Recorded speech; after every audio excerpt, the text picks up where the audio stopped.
گلگت بلتستان اور آزاد کشمیر برف کی لپیٹ میں، پیر چناسی میں 6 فٹ برف سے لاپتہ، شاہراہیں بند۔ مظفر آباد، آزاد کشمیر، گلگت بلتستان، اوستور اور سکردو میں شدید برفباری کا سلسلہ جاری ہے، جس نے نہ صرف قدرتی مناظر کو دلکش بنا دیا بلکہ مقامی لوگوں اور سیاحوں کی زندگی میں مشکل پیدا کر دی ہے۔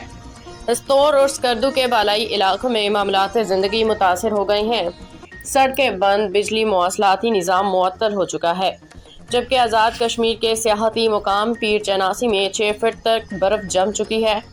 ریسکیو ٹیمیں لاپتہ افراد کی تلاش میں مصروف ہیں۔ بلدیاتی انتخابات میں تاخیر کیوں؟ الیکشن کمیشن کا وزیر اعلیٰ پنجاب مریم نواز کی طلبی کا اندیہ۔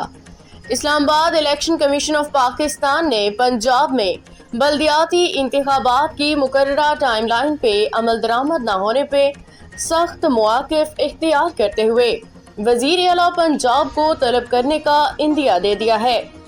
چیف الیکشن کمشنر نے واضح الفاظ میں خبردار کیا کہ اگر طے شدہ شیڈول پہ پیش رفت نہ ہوئی تو الیکشن کمیشن معاملات اپنے ہاتھ میں لے لے گا۔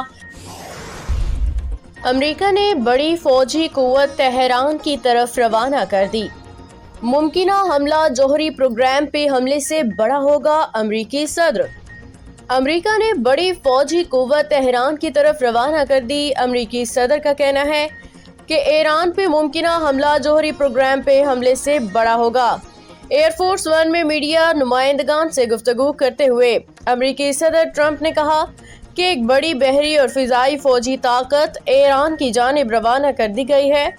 امریکی صدر ٹرمپ نے کہا کہ ہماری بڑی فورس ایران کی جانب رواں دواں ہے۔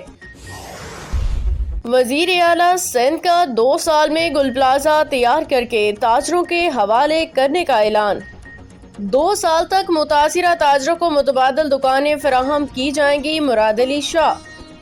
کراچی، وزیر اعلیٰ سندھ مراد علی شاہ نے گل پلازہ کو مکمل گرانے کا اعلان کرتے ہوئے اسے 2 سال میں تیار کر کے تاجروں کے حوالے بھی کرنے کا اعلان کر دیا۔